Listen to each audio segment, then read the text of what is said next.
Hello, everyone. Welcome to a new episode of the Dissenter. I'm your host, as always, Ricardo Lopes, and today I'm joined by Dr. Zygmunt Baranski. He is Emeritus R. Canala Professor of Romance Languages and Literatures at the University of Notre Dame, and also Serena Professor of Italian Emeritus at the University of Cambridge. And today we're going to focus a lot on Dante and his Divine Comedy, or comedy, as we're going to get into. So Zig, welcome to the show. It's a huge pleasure to have you on.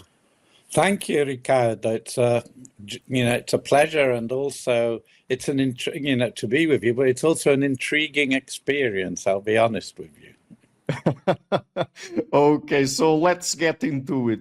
So as I've already made a reference or alluded to in my introduction, it seems that the original title of Dante's Divine Comedy was not exactly the Divine Comedy, right? Tell us about that. No, the original title, as far as we're aware, is comedy, just simply the term. In Florentine of the time, it was commedia, with the stress on the final IA. Well, in its modern Italian, it's commedia. And we know it's commedia because Dante uses it in rhyme. So we know from the other rhyme words that the pronunciation is the one that I've mentioned. And now the title comedy immediately caused considerable perplexity. And because nowhere does Dante explicitly explain why he's using that term, and precisely on account of the confusion that it caused, the bewilderment, there were even reactions, and I paraphrase in a slightly humorous way, but that readers said, and we have a lot of records of contemporary readers because the poem generated a huge commentary tradition. We suspect it may have been even already during Dante's own the latter years of Dante's life, but certainly within a year or two after his death in 1321. And some readers said, well, this is a great poem, but the title is pretty rubbish. As I said, that's my paraphrase of what they wrote. And indeed, the reason we think why the epithet divina was added, and it wasn't added until the 16th century, 1555, in fact, in one of the in a Venetian printed edition of that year, is precisely as, further clear evidence that people were confused, dissatisfied, perplexed by the title. And by adding the epithet divine, which very easily connects with the subject matter of the poem, since it's a religious poem in which religious issues of Christian culture of the time sort of are present just about on every page of the poem. And it's a poem that recounts a journey of an individual who goes via the three realms of the afterlife, hell, purgatory, and paradise, and to finally achieve union with God, which of course is an extraordinary claim to make, whether then or now. Now, there are various theories why we think Dante used the term comedy to define the poem. There is almost universal consensus that we need to look in terms of medieval theories of literature. And despite the fact that until fairly recently, there was a view that the Middle Ages was bereft of literary theory and criticism, this is in fact a major mistake. Reflection on literature, beginning with the Bible, was everywhere in medieval culture. And they had a sophisticated system for the analysis of texts. And this, in very simple terms, this system tended to divide all literary texts into three categories: tragedy, comedy, and then a third category, which was normally satire, but it could also be other sort of super genres, because within these categories, different varieties of text would be included.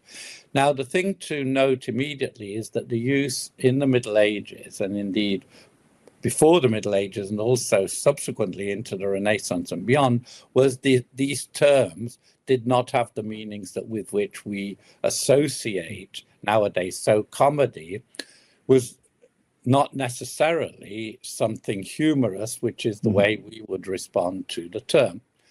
Now, the complications that arise is that, as I'm sure will emerge later in our discussion, the commedia is, without doubt, one of the most experimental and innovative works of the Western tradition. And it is a work that, on the one hand, challenges that tradition, but on the other hand, uses traditional terminology in order to clarify what the poet is doing. Because essentially Dante's aim was to, not to, in a sense, the way in which some of the 20th century avant-garde movements worked, as a total rejection of the tradition. Dante wanted to innovate within the tradition and to be recognized as an innovator in terms of the tradition. So this is one of the problems, that possibly the major problems associated with the term comedy, is that comedy was considered to be a sort of, the way in which that tripartite distinction that I mentioned worked was that each of these categories, let's call them genres, the Middle Ages would have called them styles, each of them had its own subject matter, its own vocabulary, its own rhetoric. And that fundamentally there shouldn't be contamination between the tragic and the comic, the tragic and the comic and the satirical. And this was something that was inculcated in manuals, in education, etc. There was some room for flexibility, but fundamentally that was the basic premise upon which medieval thinking about literature, but also medieval writing, sort of function. And comedy was perceived to find itself with its own constrained set of subject matter, language, etc.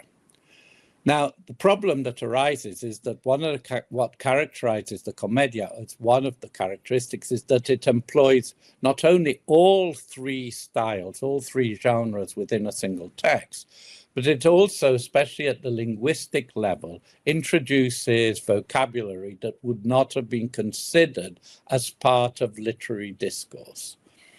So why use the term comedy? In very simple terms, comedy, out of the three styles, tragedy, comedy, satire, was, when one looks at the definitions that were current and available, is the most flexible of the three.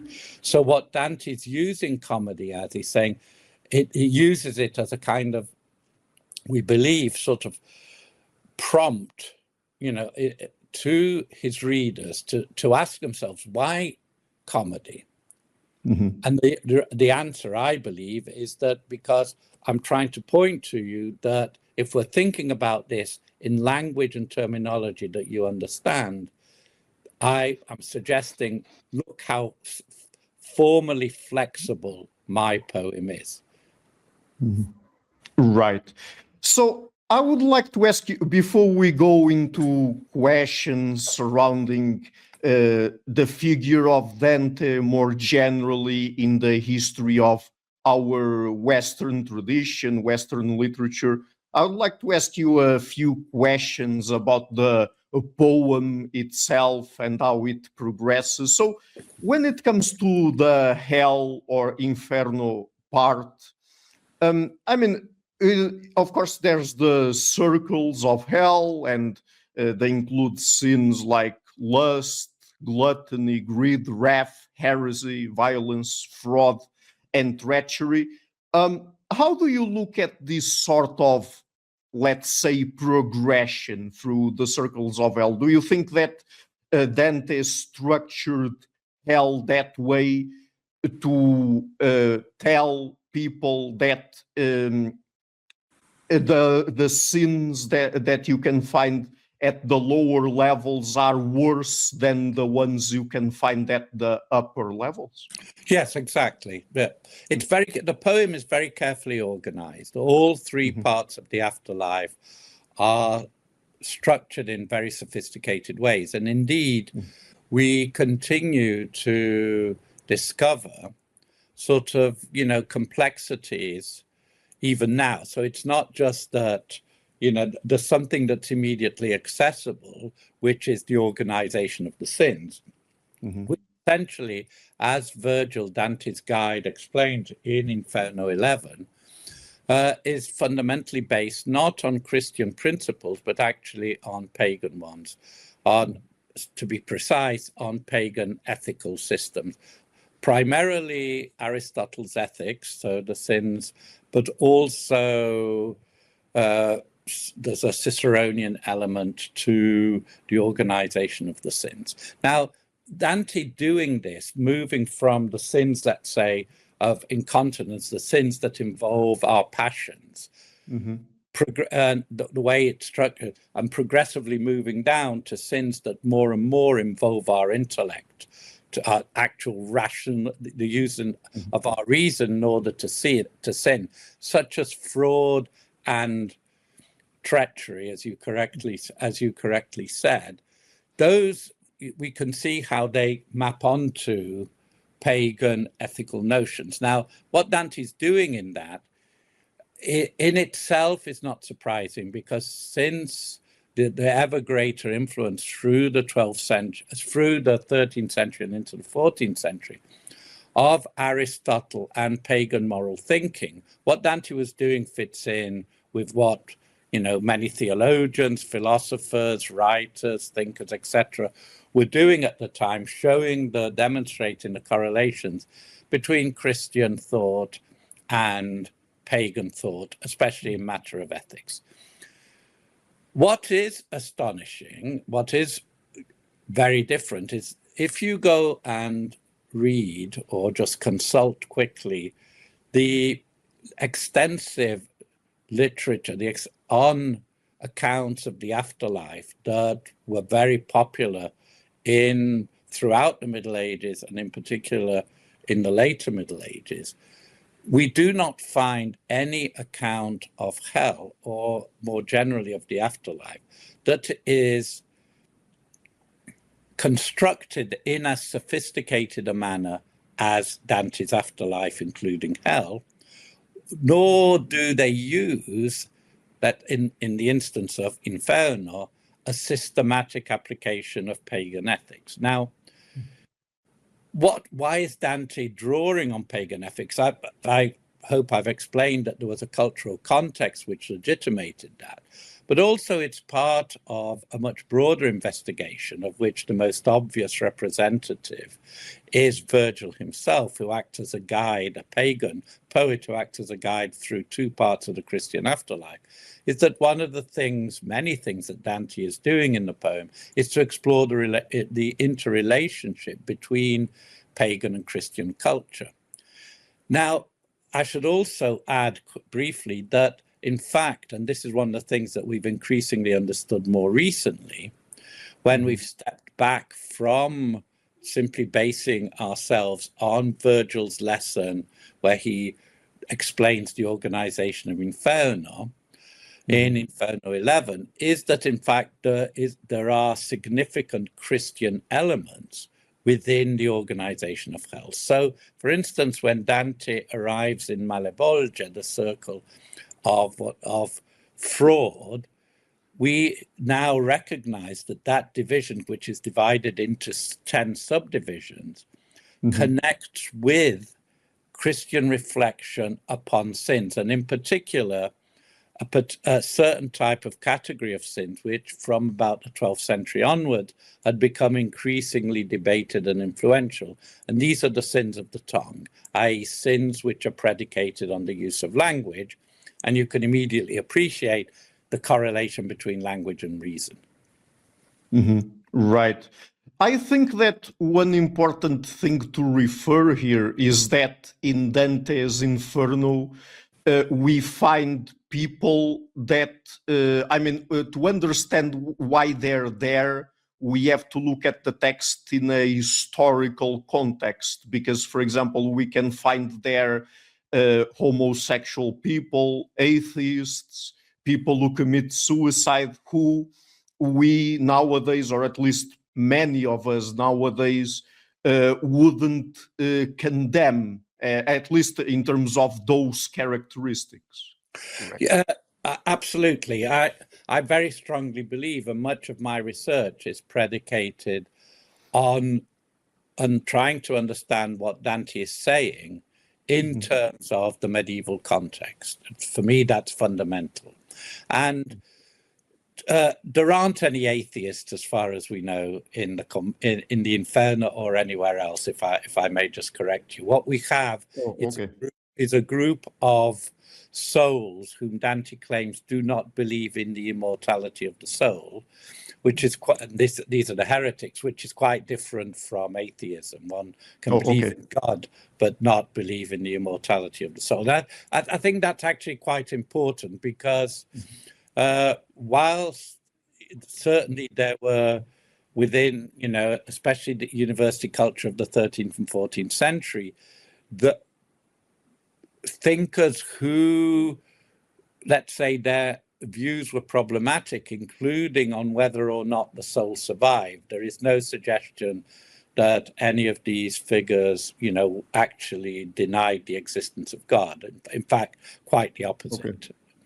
And absolutely, we need to judge Dante's view of suicide, of sexual sins of a certain type, etc., or sexual behavior or sexual orientation, etc., not by imposing our own value system. We can, of course, compare and contrast the two, but in order to understand the nature of Dante's treatment, we have to consider it in terms of what the attitudes were at the time. And there are a number of scholars who know a lot more about these matters than I do, authoritative scholars, who have suggested that, in fact, Dante's attitudes were, and again, I'm going to use a term anachronistically, were more liberal on these matters than those of, let's say, call it the majority opinion. That's very interesting. And then in Purgatory, as he goes through, as he goes up Mount Purgatory, what we find there are simply the 7 deadly sins, correct? It's pride, envy, wrath, sloth, greed, gluttony, and lust. And again, I imagine that there's a sort of progression here from the gravest sin to the least grave sin, I imagine. That is absolutely correct. However, the whole issue of the structure of the mountain, because in the second canticle, Purgatorio, we actually, it's a journey up a mountain, and only the central part of the mountain is actually purgatory itself, i.e. purgatory proper.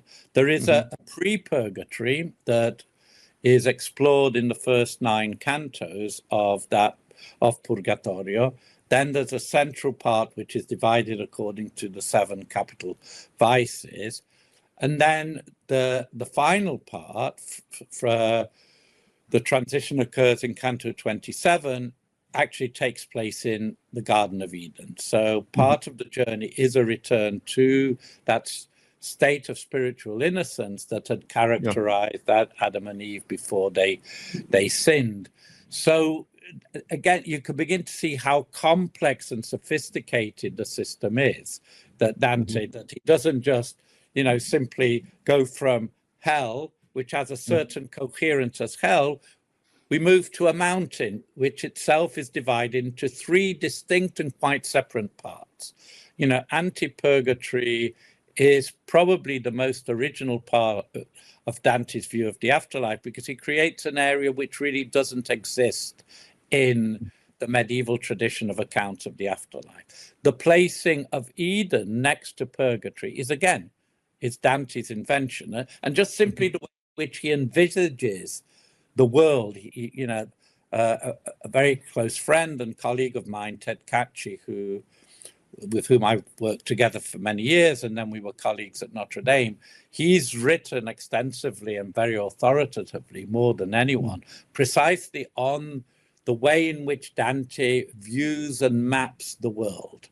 Not just the world within which we live, but, so for instance, the mountain that he locates, the mountain, let's call it, of Purgatory, is an addition. So he's actually creating, in inverted commas, the world. He's offering his readers insights and a view of the world which they would not have had without reading Dante. But he goes beyond this, because he's also in Paradiso, as he travels up towards paradise, and paradise proper, paradise which is in the mind of God and the seat of the blessed and the angel, is only essentially in the last four canti, 30 to 33 of Paradiso. The preceding is a journey through the medieval cosmos, through the different heavens of the medieval cosmos. Okay, so before we talk about Paradiso or Paradise, you mentioned, of course, at the top of Mount Purgatory, we find the Garden of Eden, or the earthly paradise. Do we have any idea why Dante included it there, and how does it differ from a Paradiso? What kind of progression do we find between the Garden of Eden and Paradise? That's a very good and interesting question. The reason why I would say there are two primary reasons for locating it at the top of the mountain, and I mentioned both of them briefly in my previous answer. One is the fact that he wants to highlight the spiritual condition that this journey through hell, which is a rejection of sin, of course, and then up Mount Purgatory, which is a journey of spiritual improvement. It's so in essence, in the central part of Purgatory, that place that's constructed around the seven cardinal vices, individual sins, unlike hell, are not being punished. What's happening is that disposition within us, which leads us to sin in particular ways, is being improved and rectified. It's being cleansed and prepared to be made spiritually pure, so that the person who has been cleansed is able to then proceed on their journey up to paradise. Because once you're in purgatory, you're saved. In general terms, you cannot be returned to hell. But what you do, you have to go through a process of spiritual cleansing in order to make yourself fit to enter paradise. So Dante, by placing Eden at the top of the mountain, is highlighting this return to a state of spiritual innocence, which is what God actually wanted for us, according to the scriptural account and Christian theology. And then sin intervened, and we know what happened subsequently. The other reason is precisely that, the one I also mentioned, the one that Dante is, because the poem has this extraordinary breadth. Many people talk about it as an encyclopedic poem, a poem that includes everything, a poem that would give its readers an experience of the whole complexity of reality. So by locating Eden there, he's offering people, a vision as to where he believes. In fact, it's more than he believes. He claims that he was actually there. Eden actually is. Now, the relationship between the Garden of Eden, the earthly paradise, and paradise itself is that the earthly paradise is here on earth. Two, it is not the seat of God, the angels, and the blessed. It is still part of our earthly reality. It belongs in some ways to us, or rather it should have belonged to us if sin hadn't intervened. And in order for us to reach God and to know God, because part of the whole debate around, what is it like in paradise was the belief that the possibility that at least in part we would have knowledge of God as well as knowledge of all the blessed and of all the angels, etc., in paradise. And this is not a condition that we find in the earthly paradise.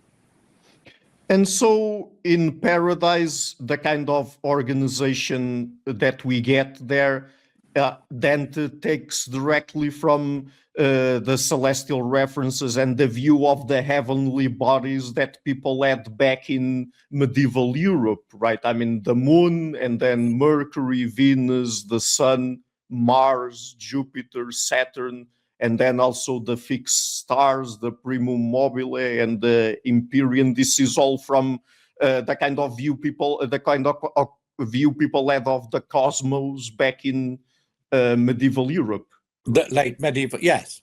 It was based upon primarily the work of an astronomer known as Ptolemy, to which some additions of Aristotelian, elements of Aristotelian thought were added. Yes, fundamentally, it's a system that has the earth at its center, and then the different heavens that you mentioned. And then after the primum mobile, which was considered to be the heaven whose influence affected all the other heavens, and then they saw the whole of the cosmos working through celestial influence. And up to there, it's not as, the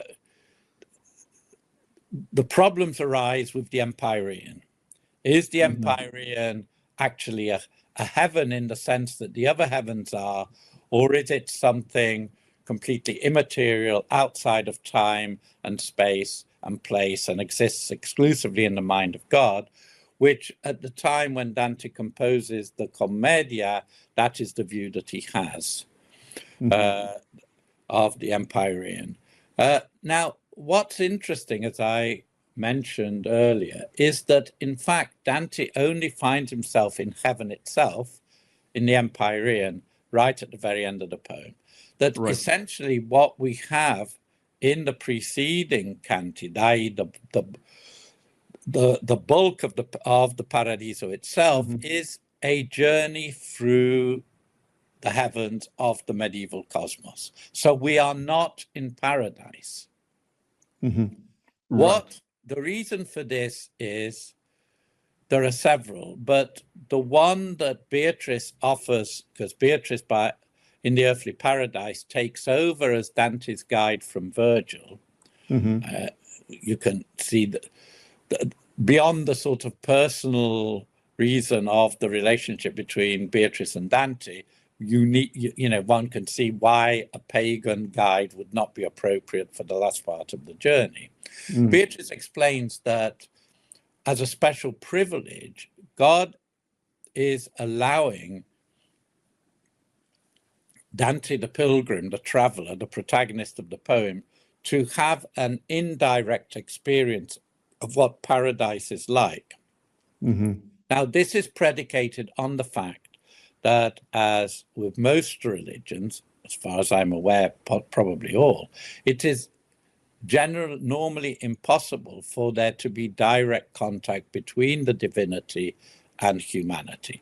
And that therefore, and the Bible is the most obvious and well-known example of what I'm talking about, the communication has to be indirect. It has to be mediated so that we can understand it. And the Bible fits into that system, into that scheme, better than anything else. So in the same way, in order to appreciate the divine, we can only do this indirectly.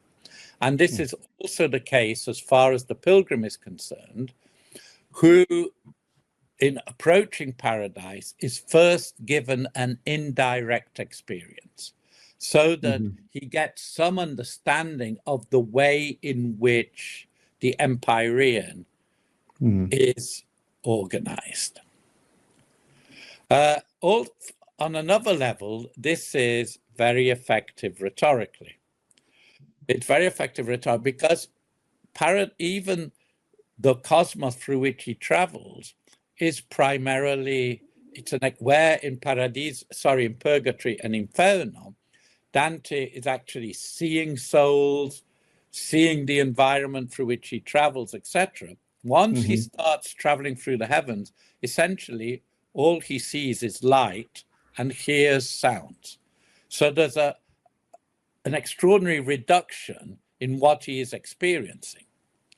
And that therefore this poses obviously a whole series of problems of how do you tell the story if all you can do is talk about light?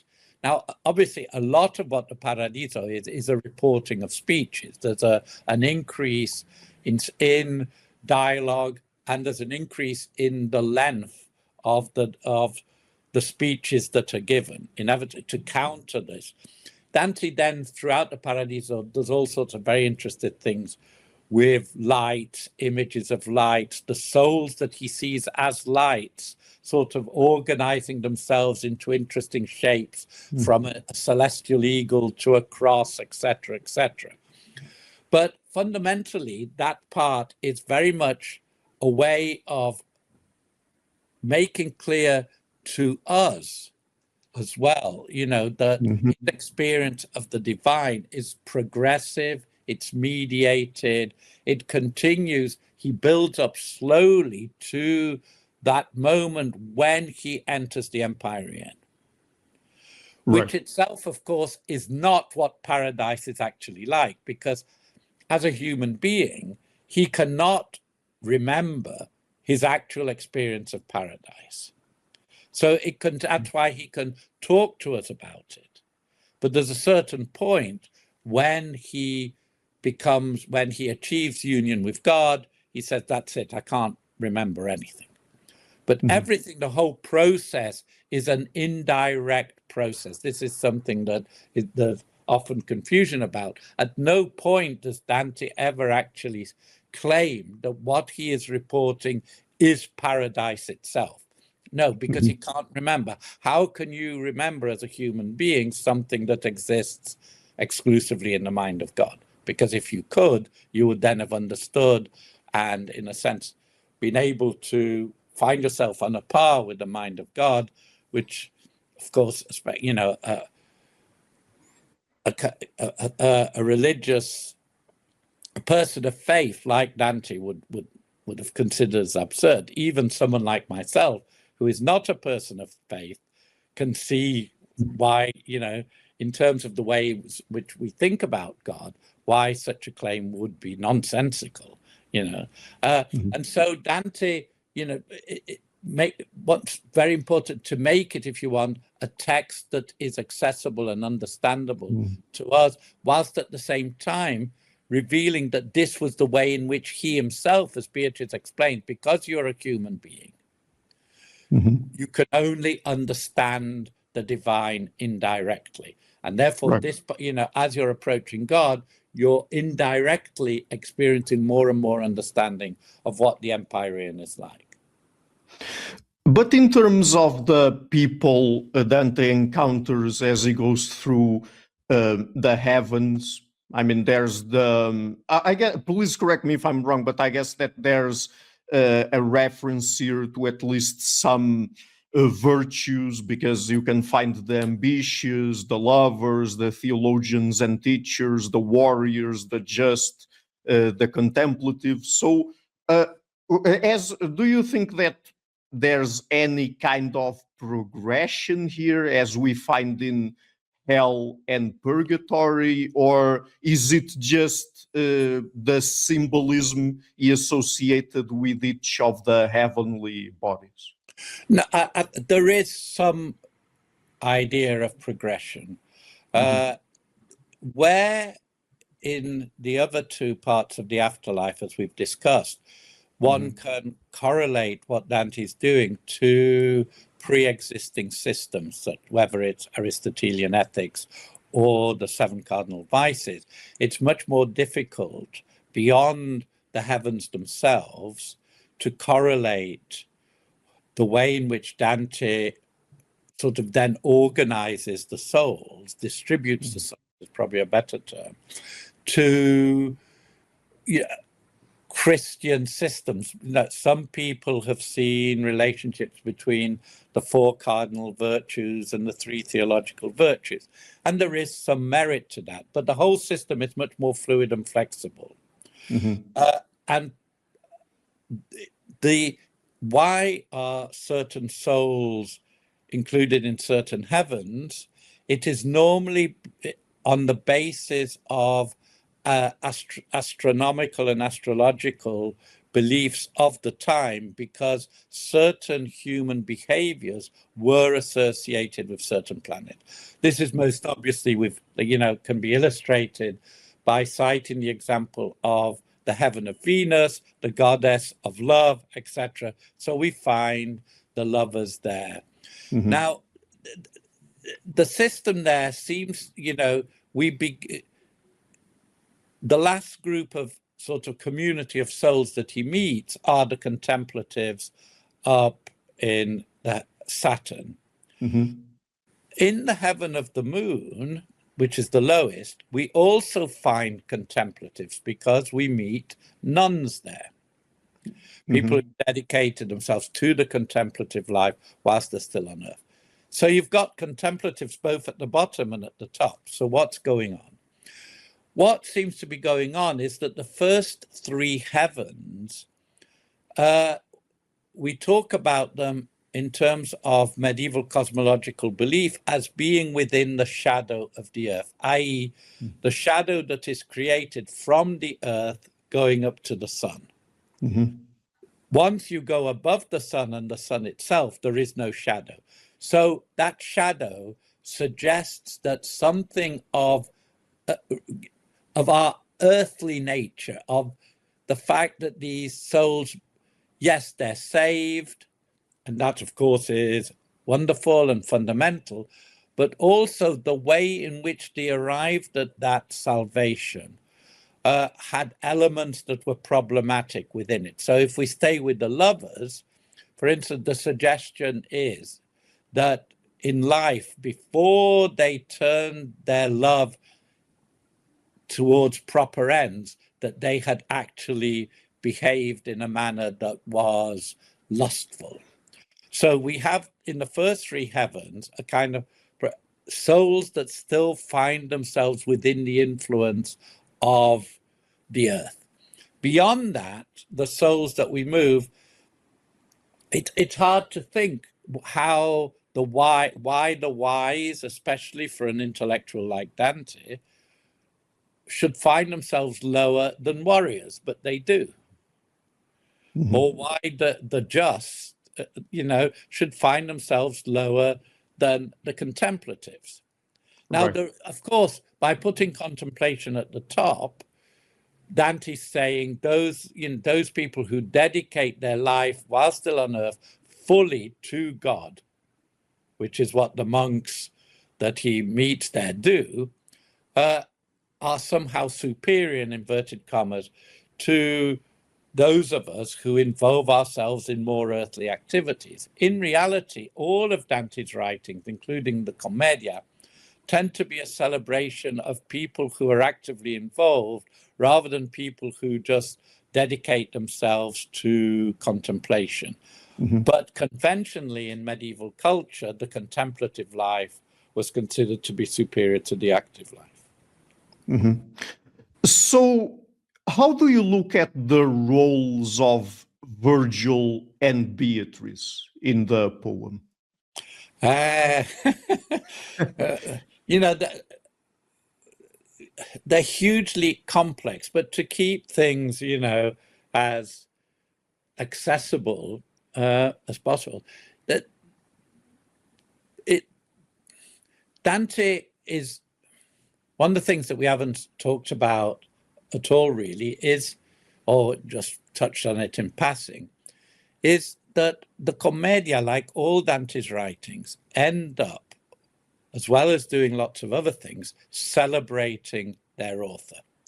Just think about it. This guy claims Not just that he's gone on a journey through the afterlife and had union with God, which was something that religious thought of the time thought truly exceptional, that possibly Moses had achieved it, the Apostle Paul had achieved it, and now we've got this guy from Florence, Dante Alighieri, who claims to have enjoyed union with God. There's a kind, it's not just that he goes on this journey, he claims over and over again that God has specifically chosen him to go on this journey. So much of the poem is highly personalized. This is true of all of Dante's works. He is, at one way or another, he is the protagonist of all his works. And so why Virgil? Now, for a long time, and this goes right back to 14th century interpretations of the poem, Virgil was equated with reason, human reason, what a human person can achieve without divine illumination. As a pagan, Virgil could not benefit from revelation, which only... So it shows, it becomes an emblem of the extraordinary capabilities of the human, which is one of the things Dante celebrates. He thinks on the one hand we can behave appallingly, but on the other hand he also recognizes the extraordinary potential that we have as human beings and the extraordinary potential of human reason, which of course he considered to be a gift of God, from God. Now, increasingly I would say especially since for almost the last 100 years, if perhaps a bit less, we've recognized that although the element of reason associated with Virgil is important, it's much more significant, A, that he is a poet, and B, that he was a poet of the Roman Empire. So Virgil, so what Dante's doing, in the same, it's part of that exchange, that part of locating himself within the tradition. Virgil was widely considered to be the greatest poet, together with Homer. But the Middle Ages didn't really know Homer directly, but they did know the Aeneid extremely well, and Virgil, in a sense, is everywhere, and his poetry is everywhere. So what Dante's doing by having Virgil as his guide is he's measuring his own poem and his own poetic prowess against Virgil's. And as you probably will have guessed, what emerges is that his poetic ability, not least because he's a Christian and because he's been chosen by God, is superior to Virgil's poetic ability. And the Commedia is superior to the Aeneid. On the other hand, we should also recognize what an extraordinary gift Dante has given Virgil, or, in locating him as an active and positive force within a Christian universe. There are moments, especially in Purgatory, where Virgil behaves as if he were a Christian minister. But it's part of this, as I said earlier, this exploration of the relationship between the Christian and the pagan. It's also a way of stressing the validity of pagan culture for the Christian world. That in a sense, it's to put it in modern terms, it's the way in which some of us believe in the lasting value. Of course, it needs to be adapted to the present. And that's what Dante's doing with Virgil, the lasting value of the classics. And that's exactly what he's doing. He's showing, to put it in kind of slightly anachronistic terms, that Virgil is still relevant, despite the fact that he'd written so many centuries before, despite the fact that he's a pagan, he's still relevant for my world, for my modernity, in inverted commas. Right. It also, Virgil had an extraordinary status within medieval culture. And Dante's adding to that status, to that, what the term they would have used was authority. that he was a great auctoritas, a great authority. So he was adding to Virgil's authoritativeness. Beatrice is in many ways, both less complex and more complex, less interesting and more interesting. Beatrice, as we know, first appears in some of Dante's poems, and then in the work that he wrote, there's some dispute, but let's say in the mid-1290s, the Vita Nova, the New Life, in which he collects some of his poems and then embeds these poems into a prose narrative and a prose analysis, commentary of his poems, in which there are three protagonists. One is himself as the lover, two is Beatrice as the beloved, and three is the god of love, Amore. And so Beatrice is celebrated, and he makes claims for her, which are within the terms of the way in which love literature and reflection on secular love are developed, are innovative. And in particular, what he does is he brings together Christian ideas about love together with secular ideas about love, and they're embodied in the figure of Beatrice, who is presented as a divine emissary on earth, as a miracle, as someone who has been sent specifically to help the lover, i.e. Dante, achieve salvation. So this is an extraordinary claim he makes for this woman. What's striking about the figure of Beatrice is that in the Vita Nova is that she doesn't speak. She is simply known through her effects. And this is an important point to keep in mind when we start thinking of the Beatrice of Paradiso and of the earthly paradise. Now, I'm sure the issue that many of your listeners will want to know is, was she a real woman or not? My answer is, I don't know. There certainly was a Beatrice Portinari, and Dante had connections with the Portinari family when he was still in Florence before his exile in 1302. Whether the figure is Beatrice Portinari, I don't know. And in a sense, it doesn't matter, because Beatrice, it's the name. Beatrice, bringer of beatitude, someone who leads to salvation. That's what's important. And it's all the symbolic rather than the realistic values in the Vita Nova that are crucial.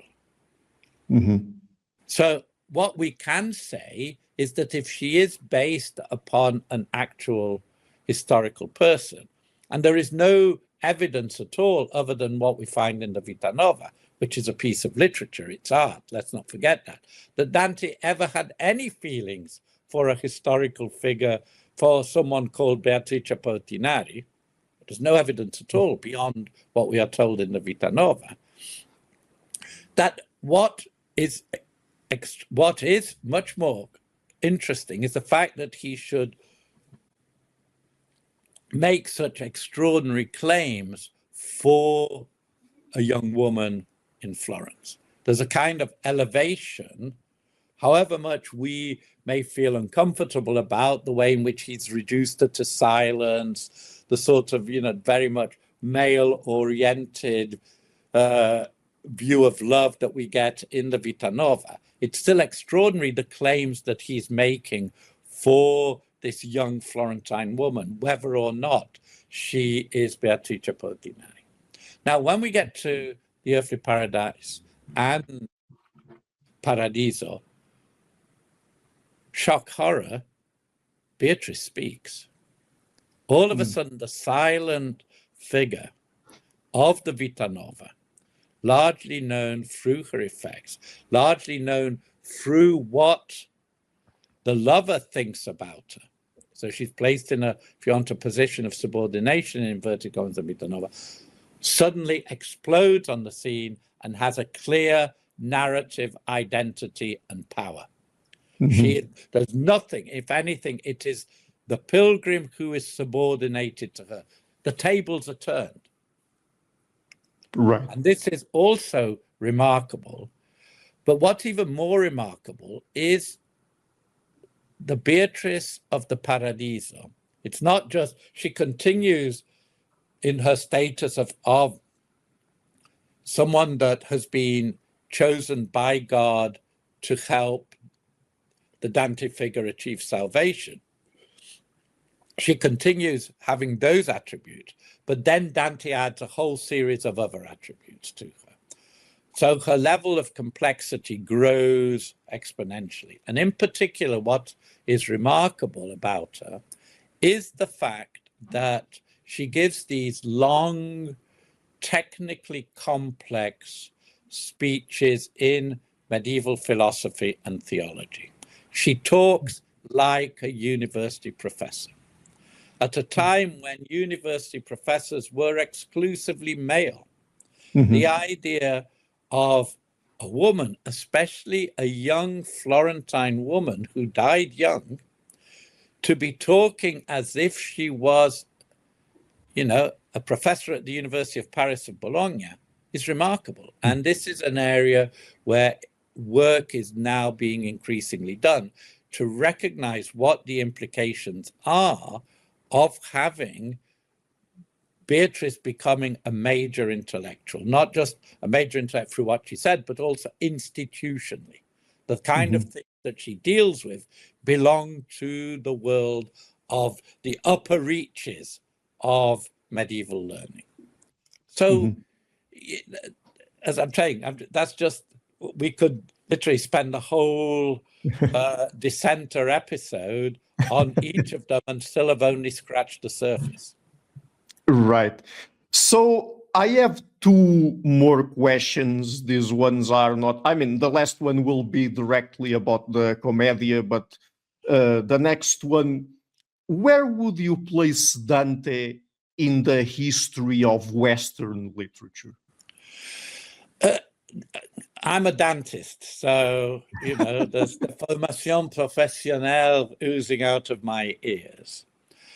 He's certainly one of the 3 or 4 major writers of the Western tradition. And that's not just myself saying that, you know, there's especially from the 19th century onwards, this has been a fairly well-established view. I would argue that, in fact, he is the most important. Of course, I would. But the reasons I think that I would give is that he, in a sense, opens the way for the development of literature and the legitimation of literature in one's own language. Of course, there was, you know, quite a significant amount of literature being written in the vernaculars, i.e. not in Latin, but Latin culture predominates. What Dante does is probably more than any other writer at the beginning of the tradition in the vernacular shows the extraordinary potential of the vernacular. Of course, he's using his own vernacular, which is Florentine, etc. And that he shows that it can do anything that Latin can do. But not only that, what happens is the way in which people react to him. So we have immediately Dante being treated as if he was not just on a par with the great classical writers, Virgil, Ovid, Cicero, etc., but that he's superior to them. And what this the way in which I talked about authority, Virgil's authority a moment or two ago, one of the ways in which this authority was established within the culture, was given a kind of institutional status, was that commentaries were written on the works of authoritative authors. Before Dante writes the Commedia, there is only very limited commentary on text written in the vernacular. Once the Commedia appears, there is an absolute explosion of commentaries on the Commedia. The whole field of the 14th century comedies is a major subfield within Dante's studies, because what happens is without precedent. At that moment, it, in a sense, what I do, what teachers of literature to do and have been doing everywhere. In a sense, we're building on those commentators to the Commedia, those commentators who wrote a commentary on a work written in their own language, which is what Latin literature, Greek literature now is simply one particular area of the study of literature. In Dante's time, it was almost exclusively only that. And so what happens is that modern, the way in which we think about literary study has its origins in Dante. The other point I would make is a point that not that I make, but that was made by the great Italian 20th century poet Eugenio Montale, winner of the Nobel Prize, who in 1965, the centenary for Dante's birth, Dante was born 1265, died 1321, in a lecture that he gave in Florence on Dante, said, and I again slightly paraphrase and translate from the Italian, he said, Dante filled up, i.e., as if when we go and fill up with gas at the gas station, and he said, and he only left a few drops for the rest of us. And this is a Nobel Prize winning poet. And basically the point he was making is that Dante's done it all already. And he's done it better than what I can do or than what we can do. And there's this recognition of his extraordinary achievement as an experimental writer, as someone who is evident, especially from the 19th century onwards. Within, let's say, the English language tradition, it's enough to think of two authors like Eliot and Pound, who are profoundly influenced and depend heavily upon Dante and recognize the extraordinary originality and impact that he's had. I think that within the Western tradition, if we're fair, there's only really Shakespeare that, in a sense, comes close to having that same sort of cultural, both within high culture, but also within popular culture. Dante has an extraordinary reception within popular culture. So my last question then, of course, we've already explored here how the comedy is a deeply religious text.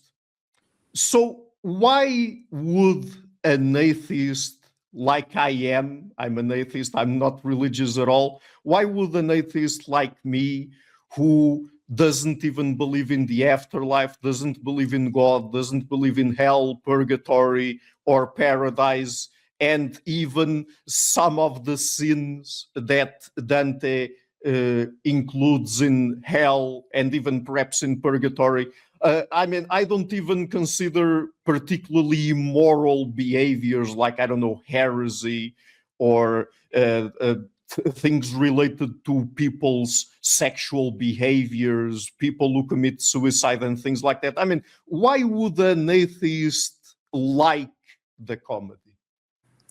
But I can't sort of explain why anybody likes anything. I can tell you why I like certain things. Okay, that's fair. But to put it in slightly different terms, why do we read science fiction?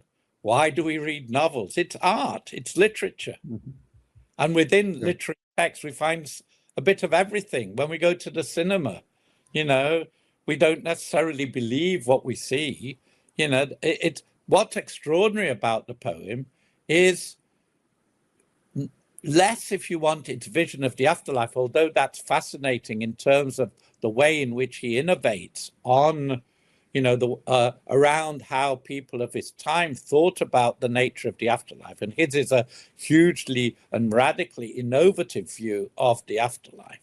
What's extraordinary is he tells a great story, and it's a fantastic adventure story, starting in a dark wood and ending up embraced by God with all the adventures in between. It's like that so many of the tropes of adventure stories are there. This is why, for instance, video games were so easily made of the journey through hell, because it's great storytelling. I've always told my students, think of it in the first instance as a story. It then reveals and opens out a whole world. I think it's in it's in somewhere in the Communist Manifesto. I'm not sure if it's in all the different, but certainly, there's this sense that the whole of the Middle Ages, Marx and Engels saying, you find the whole of the Middle Ages in the Commedia. So it gives us a kind of privileged peephole into centuries upon centuries of our past that still fascinates us. Think of all the new kind of medievalisms from, Games of Thrones, etc., that we still have now. Again, somebody, I think it was a Church of England minister who wrote somewhere, and again, as with Marx and Engels, exaggerating, he said, well, if all other texts of Christian culture disappeared, as long as we have the Divine Comedy, we would be able to, reconstruct the fundamentals of Christianity. It offers us insight into so many different aspects that are of significance and within our lives. Why students continue to flock to the Commedia, whether in Italian or in translation, is precisely because they find so much of it. It's the richness of the text and then if you can read the Italian, it's the extraordinary quality of the language, the inventiveness of the language. Every word, and I mean this seriously, is just the right word in the right place, and it's combined just the right way, beginning with the combination of sounds, so that even if you don't know Italian, you'll get something just simply if you were able to read it out loud, because the way it combines with other words. He was an extraordinary wordsmith. He didn't write very much, and it took him about 15 years to write the Commedia. And this was arguably, one of the greatest human minds ever. And he wrote this relatively short epic poem, and it took him 15 years to write. The effort that goes into it. What people appreciate is the extraordinary ambition. It's an ambition which, if we're going to talk about in terms is probably sinful. Because he kind of considered himself to be the greatest, the best, I am the best. And that's fascinating as well, to read something of someone with that, not just that self-confidence, but he's actually persuading you that, well, he might actually be right. Yeah. So, Zig, let's wrap up the interview here. And look, thank you so much for taking the time to come on the show. It's been a fascinating conversation. Thank you, Ricardo. It's been a pleasure to meet you and to have this chat. I always enjoy talking about Dante. And I'll now get back to the work I'm doing on Dante at the moment. Okay, all the very best. Bye. Hi guys, thank you for watching this interview until the end. If you liked it, please share it, leave a like and hit the subscription button. This show is brought to you by Enlights, learning and development done differently. Check their website at enlights.com, and also please consider supporting the show on Patreon or PayPal.